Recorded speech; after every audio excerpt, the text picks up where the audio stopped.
Hello students.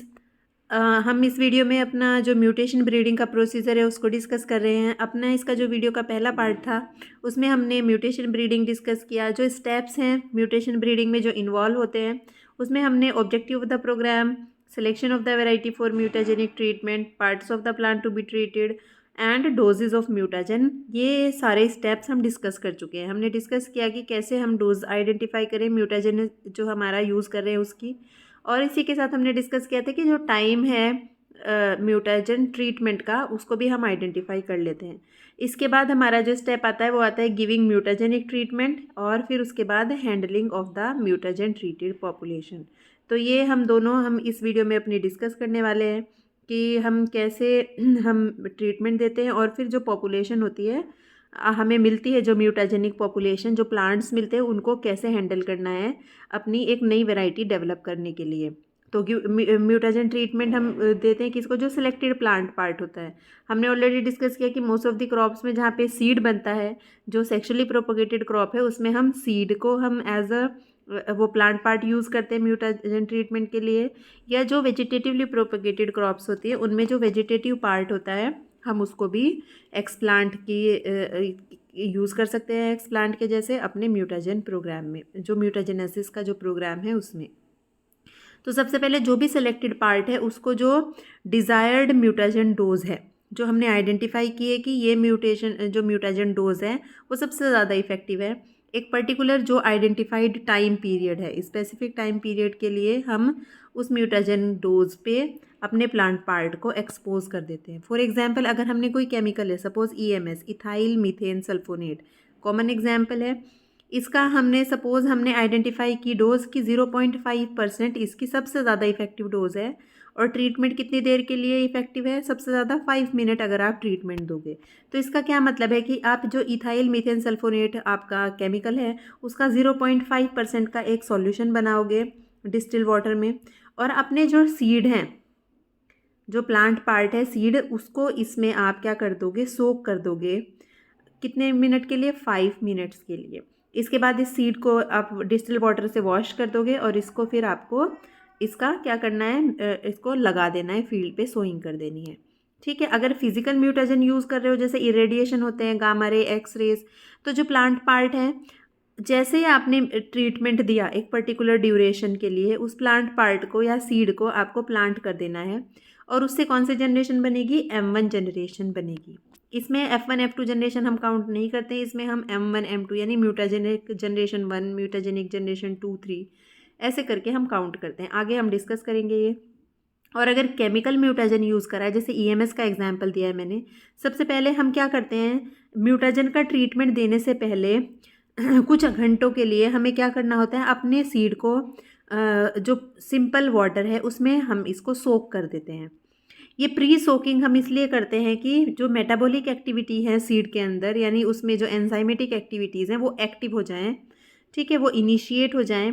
उसके बाद हम क्या करते हैं, जो म्यूटाजन है हमारा, उसका जो डिज़ायर्ड कंसंट्रेशन का सॉल्यूशन है उसमें हम इसको ट्रीट कर देते हैं। अपने जो प्री सोक्ड सीड हैं हमारे, ठीक है, उनको इसमें सोक कर दिया, फिर इसको बाहर निकाल के जितने भी टाइम ड्यूरेशन तक आपको ट्रीटमेंट देना है उसके बाद इनको बाहर निकालेंगे डिस्टिल वाटर से या टैप रनिंग वाटर से, हम उसको वॉश करेंगे, ठीक है, जिससे कि जो उसके ऊपर जो म्यूटाजन है, जो केमिकल है, वो रिमूव हो जाए। अब जो ट्रीटेड सीड हैं उनको भी इमीडिएटली हम फील्ड पे प्लांट कर देते हैं, जिससे हमारी M1 जनरेशन बन जाती है। तो अब देखिए आप, handling of mutagenic treated population कैसे होती है फील्ड पे। सबसे पहले हमने बताया कि फर्स्ट ईयर में आपको क्या करना है, M1 जनरेशन को फील्ड पे प्लांट करना है। जो आपने ट्रीटमेंट दिया सीड, उनको क्या करना है, आप अपने फील्ड पे लेके आओगे, उनको स्पेस प्लांटिंग उनकी कर दोगे, ठीक है। अब जो भी प्लांट हैं उनसे अलग अलग सीड से जो आपके प्लांट हैं उनको अलग अलग हार्वेस्ट करना है। जैसे पहले प्लांट का सीड अलग हार्वेस्ट करना है, दूसरे प्लांट का सीड अलग, तीसरे प्लांट का सीड अलग, जितने भी आपके पास प्लांट हैं अवेलेबल 100, 200, उन सबको अलग अलग हार्वेस्ट कर लेना है, सेपरेटली हार्वेस्ट कर लेना है, ठीक है। सबसे पहले आपने फील्ड पे लगा दिया, स्पेस प्लांटिंग कर दी, उनको ग्रो होने दिया। अब जितने भी प्लांट है यहाँ पे उन सबको आपने अलग अलग हार्वेस्ट कर लिया, ठीक है। अब जो अगली जनरेशन में सेकेंड ईयर में आप उनको अलग अलग लाइन में प्लांट कर दोगे। मतलब सिंगल प्लांट प्रोजेनी आपको ग्रो करनी है, इंडिविजुअल प्लांट प्रोजेनी। जैसे पहला जो प्लांट सेलेक्ट किया था, इसका सीड आपने हार्वेस्ट किया किसी पैकेट में, उसको आप अगले साल एक सिंगल लाइन में लगा दोगे, ठीक है। ऐसे ही दूसरे प्लांट से दूसरी लाइन, तीसरे प्लांट से तीसरी लाइन, ऐसे इनको प्रोजेनी रोज बोलते हैं ना।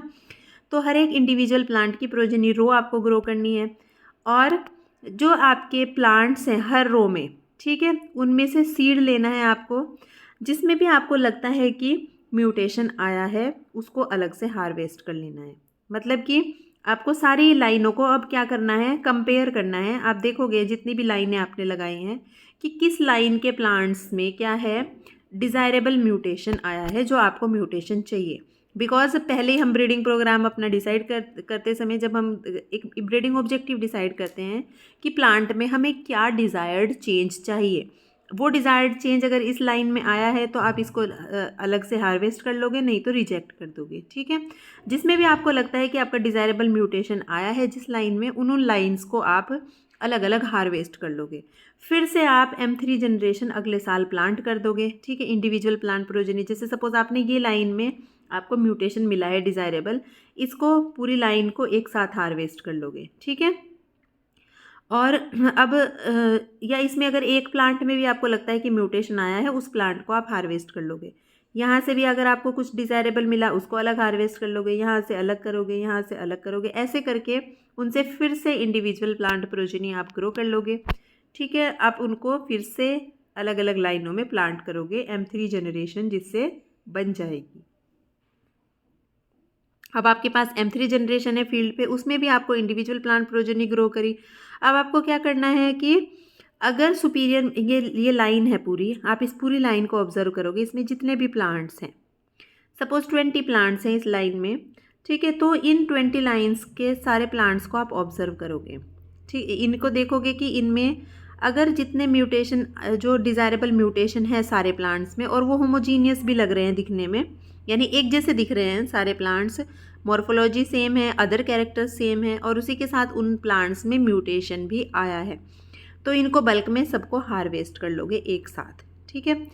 अगर आपको हेट्रोजीनियस प्रोजेनी मिल रही है, उनको आप, ये हेट्रोजीनियस प्रोजेनी है, सपोज इस लाइन में प्लांट्स हैं, आपको अलग अलग टाइप के प्लांट्स मिल रहे हैं, तो इसमें आप इंडिविजुअल प्लांट भी सेलेक्ट कर सकते हो। सपोज आपको ये पूरी लाइन है, लास्ट वाली जो लाइन है फॉर एग्जांपल, ये आपको मिली, इसमें सपोज 20 प्लांट है, इनमें आपको दिख रहा है कि बहुत हेट्रोजीनियस टाइप की पॉपुलेशन है। इस सपोज इस प्लांट का कुछ फिनोटाइप है, इस प्लांट का कुछ अलग ही फिनोटाइप है, ठीक है। तो यहाँ से आप जो डिज़ायरेबल प्लांट्स हैं आपके अकॉर्डिंग, कि जिनकी मॉर्फोलॉजी आपके अकॉर्डिंग है, प्लस उसमें आप जो कैरेक्टर डेवलप करना चाहते थे म्यूटेशन के थ्रू, वो भी आया है, तो इस सिंगल प्लांट को भी यहाँ से आप सेलेक्ट कर सकते हो अगली जनरेशन के लिए, ठीक है। तो जनरली हम क्या करते हैं, हम देखते हैं कि जो आपकी सुपीरियर प्रोजेनीज़ हैं, जिनमें जो डिज़ायरेबल कैरेक्टर भी आया है, प्लस उसमें सारे प्लांट एक जैसे भी हैं, सिमिलर लुकिंग प्लांट्स हैं, उनको आपको सेलेक्ट करना है। और अगर कोई हेट्रोजीनियस पॉपुलेशन मिलती है, यानी कोई पॉपुलेशन है, कोई लाइन है जिसमें अलग अलग टाइप के प्लांट हैं, उन प्लांट्स में से जो आपके डिज़ायरेबल नहीं है उनको रिजेक्ट कर दोगे, ओनली वो प्लांट सेलेक्ट करोगे जिसमें आपके डिज़ायरेबल फीचर्स हैं।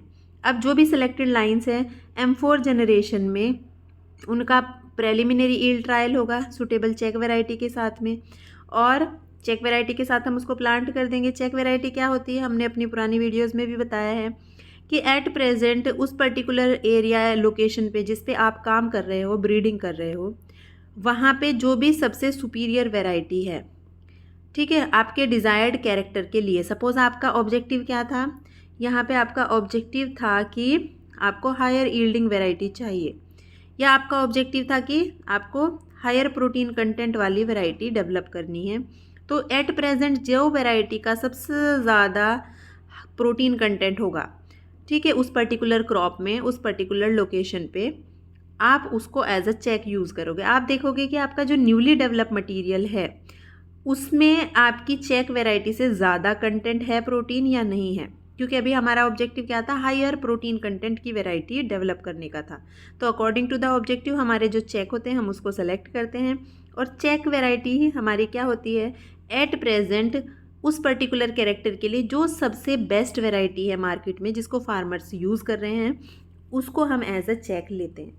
तो अगर आपका जो न्यूली डेवलप लाइन्स है, जो आपने लाइन्स डेवलप की हैं, 2 लाइन, 4 लाइन, 5 लाइन, कितनी भी हो सकती हैं, उनको आपको प्रेलिमिनरी यील्ड ट्रायल करना है। ये एक प्राइमरी यील्ड ट्रायल कह सकते हो आप। और इसको किससे कंपेयर करते हैं, इनके कैरेक्टर को अपनी चेक वैरायटी। अगर चेक वैरायटी से अच्छा है, ये परफॉर्म कर रहा है आपकी लाइनें, तो इनको आप फिर M5 to M7 जनरेशन, मतलब 2 से लेके 3 साल आप इसका रेप्लिकेटेड यील्ड ट्रायल करते हो। ठीक है, replicated yield trial several locations पे होता है, मतलब कि different location all over the country ये होते हैं, और उन सब लोकेशन पे हम इसकी टेस्टिंग करते हैं। विद चेक वैरायटी होता है जो मल्टी लोकेशन यील्ड ट्रायल होता है वो भी। जिन जिन लोकेशन पे आपका मटीरियल चेक वैरायटी से अच्छा परफॉर्म करता है, और वही आउटस्टैंडिंग जो लाइंस हैं उनको हम release as a new variety हम रिलीज़ करते हैं। तो फिर उसके लिए हम M8 जनरेशन में अगर कोई लाइन आपकी सूटेबल मिलती है, सपोज़ यहाँ पे कोई एक लाइन आपकी सूटेबल मिली, वो अच्छा परफॉर्म कर रही थी, किससे, चेक वैरायटी से भी अच्छा परफॉर्म किया उसने किसी पर्टिकुलर लोकेशन पे, तो उसका नेक्स्ट जनरेशन में हम क्या करते हैं, सीड मल्टीप्लिकेशन कर देते हैं डिस्ट्रीब्यूशन के लिए फार्मर्स को। ठीक है, मतलब आफ्टर रिलीज़ वो उसका सीड मल्टीप्लिकेशन होके हम उसको फार्मर्स को डिस्ट्रीब्यूट कर देते हैं। तो जनरल ये एक प्रोसीजर है म्यूटेशन ब्रीडिंग का, कि कैसे हम जो म्यूटाजन ट्रीटेड पॉपुलेशन है फिर उसको फर्दर हम वैराइटल डेवलपमेंट के लिए उसकी पॉपुलेशन को कैसे हम उसमें ब्रीडिंग करते हैं, सिलेक्शन कैसे करते हैं, वो कंप्लीट आपका ये इस डायग्राम से आपको समझ आ गया होगा कि कैसे हम हैंडल करते हैं म्यूटाजन पॉपुलेशन को फर्दर वैराइटल डेवलपमेंट के लिए। और जो भी वैरायटी डेवलप होगी वो वैरायटी आपकी डेवलप होगी म्यूटेशन से, यानी म्यूटेंट वैरायटी होगी आप कह सकते हो। सो ये पूरा प्रोसीजर है। आई होप ये क्लियर है अब आपको म्यूटेशन ब्रीडिंग का complete procedure. Thank you so much.